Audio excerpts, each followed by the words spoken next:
Buenas tardes. Muchas gracias en primer lugar a la Fundación por invitarme a tener este diálogo con el profesor Milanovic. Soy orgulloso becario de la Fundación. Es un placer estar en este auditorio, que he estado muchas veces en el público, estar en este lado. Ahora pasaré al inglés para mantener el diálogo con el profesor Milanovic. ¿Podemos mantener también en español? Bueno, si hay alguna pregunta en español, la haré en español, pero pasaré al inglés. It's a pleasure to...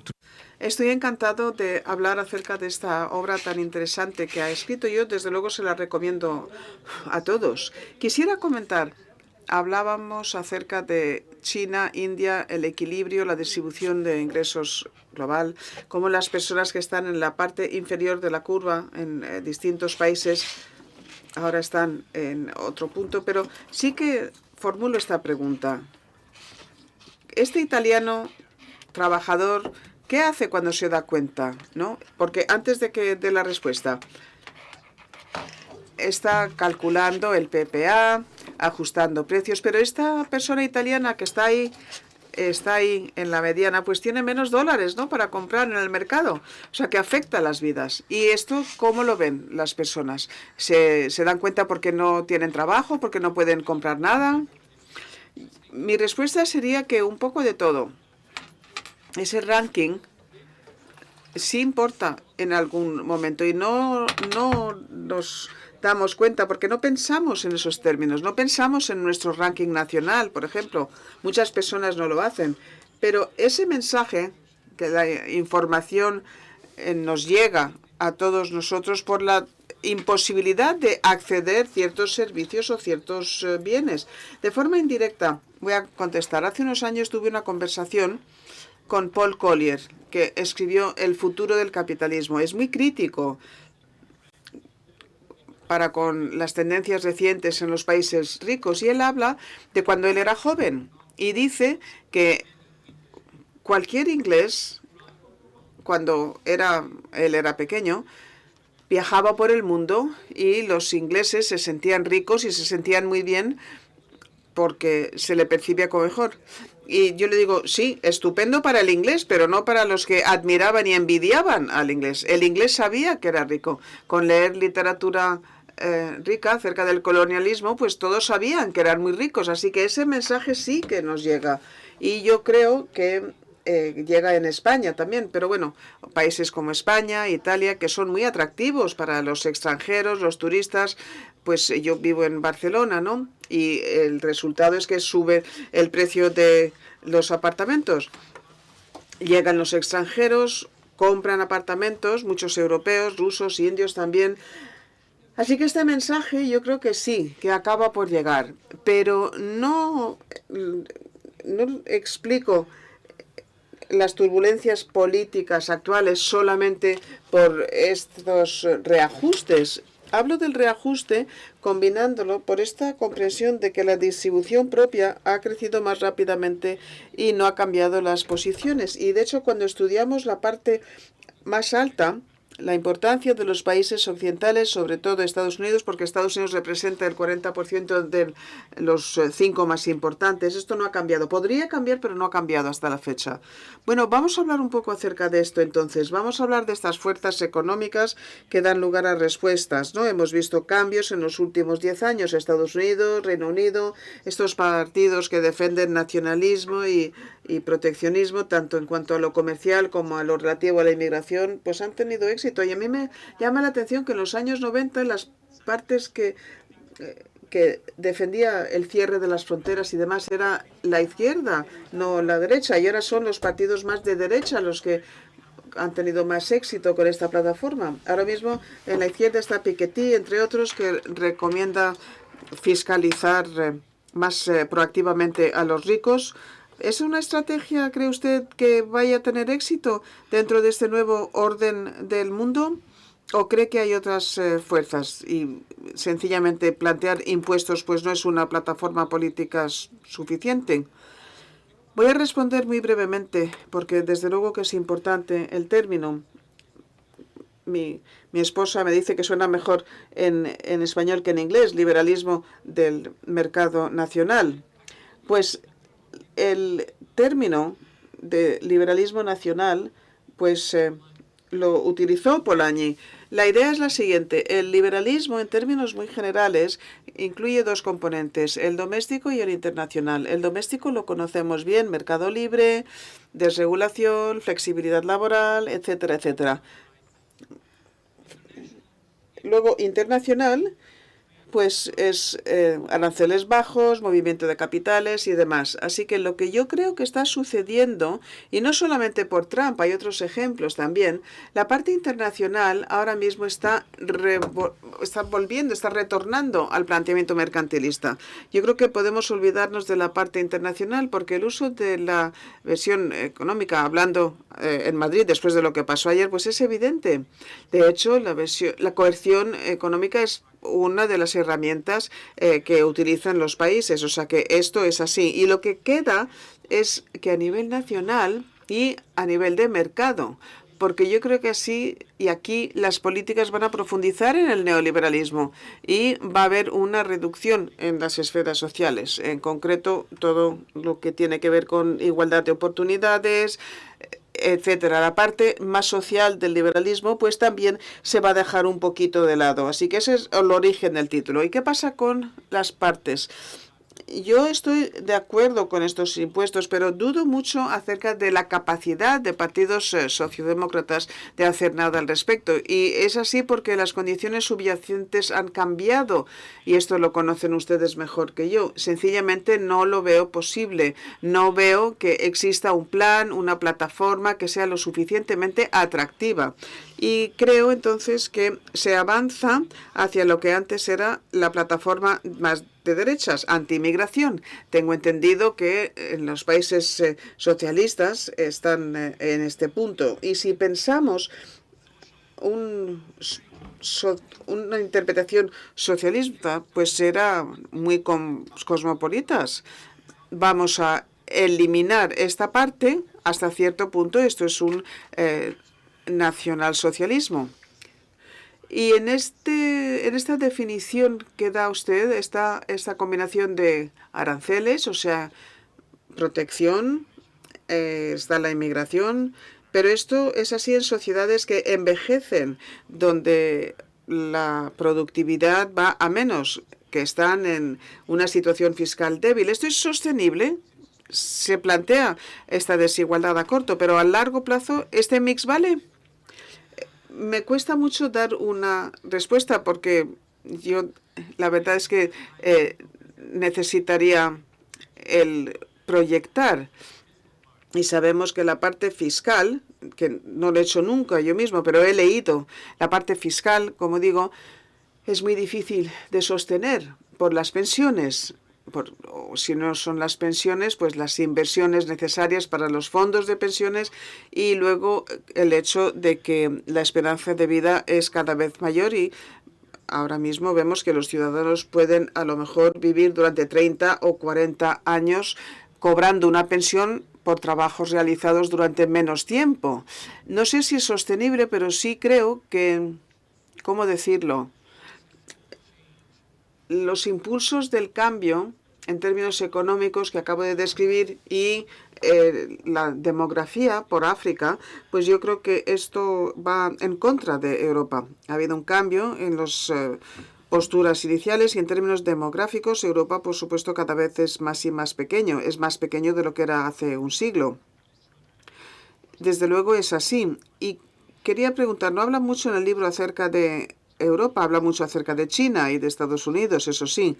Estaba yo pensando en el papel de Europa en relación con estos cambios. Estados Unidos ya no es un aliado confiable, ¿no? Ni en términos políticos ni económicos. No trata a Europa como aliado. Y algunos gobiernos están paulatinamente intentando acercarse a China para establecer mejores relaciones con China, aunque ya tenemos una cierta relación con China. Tenemos un déficit comercial con China porque ellos tienen costes de mano de obra inferiores. ¿Es un planteamiento razonable? ¿O qué debería hacer Europa? ¿Cómo debe de jugar este juego Europa? Mi respuesta aquí sería que es muy difícil contestar. La verdad es que no lo sé, es que no quiero criticar a la Unión Europea, pero me cuesta entender la lógica de la Unión Europea. Si estudiamos desde fuera, si pensamos en Rusia y Europa, son complementarios, o sea que la guerra ha llevado a Europa a, queriendo hacerlo, cortar relaciones, y esto en términos económicos no es bueno, pero Europa jamás se imaginó que Estados Unidos no sería tan comprensivo con Europa como ha sido, y ahora de pronto Estados Unidos pues ya no es tan acomodaticio como antes. Apoya la guerra en Medio Oriente, que también va en contra de los intereses de Europa. Y claro, el único agente normal es China. Así que, ¿qué hay que hacer?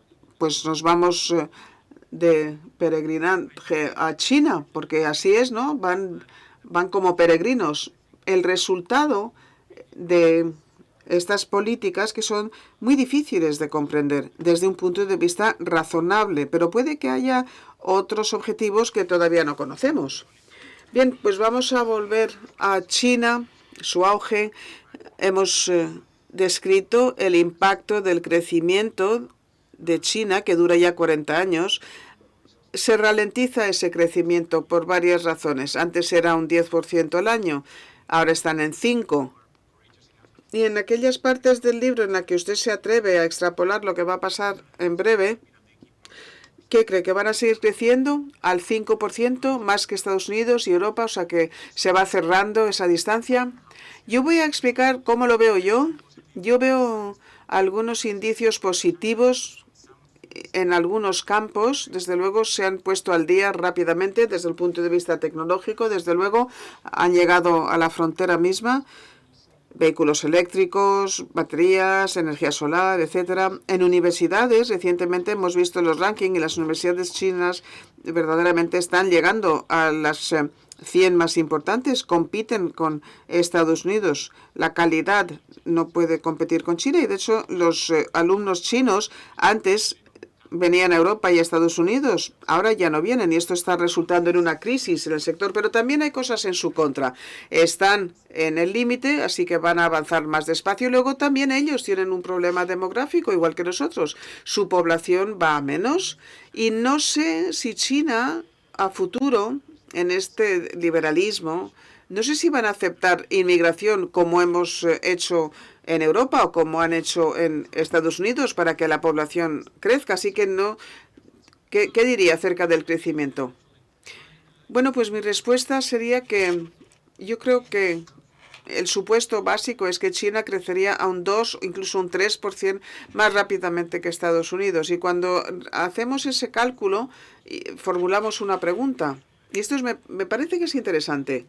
Esta pregunta de el PIB per cápita, ¿cuándo va a alcanzar al de Estados Unidos? Porque el desfase sigue siendo muy notable. Y es más, si sucede, cuando suceda, China va a tener muchísimo más poder que Estados Unidos porque la población es muchísimo mayor. Pero luego podríamos formular la siguiente pregunta. ¿Cuándo va a tener China el mismo número de ricos? ¿Cuándo va a tener China? Ahora mismo hay 150 millones americanos que están ahí en la mediana, más o menos. China, ¿cuándo va a tener 150 millones de personas que están por encima de esa mediana? Ahora mismo son 40 millones. Y luego vamos a ver que China necesita una generación, es decir, 20 años, si crece al 3%. Si crece al 2%, entonces ya son casi 2 generaciones las que son necesarias, casi 40 años para alcanzar a Estados Unidos. Este es el planteamiento básico. Ya sé que es simplista. Podría ser que no sé cuáles van a ser las cifras exactamente. Son exponenciales, o sea que básicamente 4 generaciones podríamos estar hablando que hicieran falta. Pero China sigue siendo un país relativamente pobre. Algunos sectores, como digo, están en la frontera y no pueden crecer más de un 1 o un 2%, aunque eso también lo podemos debatir con la IA. A lo mejor la inteligencia artificial va a dar otro empujoncito a la frontera. Pero si hay otros sectores en China, y yo creo que la China rural sigue siendo pobre, que están sujetos a estas limitaciones. Así que, básicamente, yo diría que soy optimista en relación con China, pero no creo que China, como decías, no creo que va a recuperar esos crecimientos de un 8%, al menos no durante un tiempo. Mencionaba algo en el grupo que encontré muy interesante, y es que algunas personas en 2010 tenían la esperanza porque, bueno, los países cuando se desarrollan y se convierten en una democracia liberal. ¿Usted cree que esto es un punto de vista muy ingenuo y que es muy poco probable que ocurre? Pues que pueda haber cambios en el régimen de China, pero que no es seguro que se convierta en una democracia. Como mucho va a haber un nuevo mundo bipolar con Estados Unidos y China, y ambos intentando tener sus esferas de influencia política y económica. Y luego tenemos un capítulo que ha resumido muy brevemente en su charla, pero ahí hay mucha chicha, por así decirlo, donde habla de la convergencia y si la integración puede dar lugar al conflicto o no. Pero hasta ahora se ha evitado el conflicto con la integración durante muchas décadas, y eso ha sido, bueno, pues un caso de éxito. ¿Por qué tenemos que ser tan pesimistas que eso necesariamente da lugar a un conflicto? No puede haber una solución intermedia, una nueva guerra fría entre Estados Unidos o China, donde ambos son tan fuertes que no quieren atacarse. Bueno, no soy pesimista, simplemente lo dejo abierto. Pero hay dos cosas que quería mencionar en respuesta a su pregunta. La primera es, no sabemos cuál va a ser el futuro de China o de otros países, si se van a volver en democracias o no. No sé si lo notaron, pero la palabra democracia la evito en el libro porque es una de las palabras que se utiliza demasiado. Y llevamos, son palabras, términos que se utilizan demasiado, en exceso. Si se utiliza todo el rato, al final no significa nada. Así que no la utilizo, pero no sabemos lo que puede suceder. Puede haber una autodestrucción de la democracia, a lo mejor como en el caso de Trump. A lo mejor China se convertirá en una democracia, no se sabe. Pero hay una parte que mencionó usted, China no puede ser absorbida en el sistema de USA. Y luego luego tenemos los grandes países europeos, que es la segunda capa, pero ese sistema no podía absorber a Rusia. ¿Cómo va a poder absorber a China? Es demasiado grande. China se vuelve en una democracia o no va a aceptar un papel que no quiere desempeñar. Entonces, la absorción de China en un sistema jerárquico no es posible. Pero en Europa sí tengo que decir una cosa, no todo el mundo está de acuerdo, pero existe una teoría razonable, creo yo, de que la paz europea es una paz hegemónica. Y una hegemonía nunca quiere que otras personas que controlan empiecen a luchar. Su poder se basa en el mantenimiento de la paz. Y una vez que dicen, bueno, ya no quiero tener esta hegemonía, quiero ir a otra parte, pues el mantenimiento de paz se convierte en un problema. La integración de la Unión Europea tiene una doble interpretación. La integración de varios países, una convergencia, pero si ha aportado paz, o si la paz la ha aportado Estados Unidos, bueno, hay diferentes puntos de vista entre los politólogos y los expertos en relaciones internacionales. Ha sido muy interesante estar aquí con usted. Ha sido muy grato leer el libro. Todavía no está traducido al español. Lo pueden comprar en Kindle si compran libros electrónicos. Muchísimas gracias a la Fundación. Ha sido fantástico estar aquí. Muchas gracias a la Fundación y a usted también. Esta capacidad fantástica me ha permitido a mí conversar formulando estas extraordinarias preguntas. Muchísimas gracias.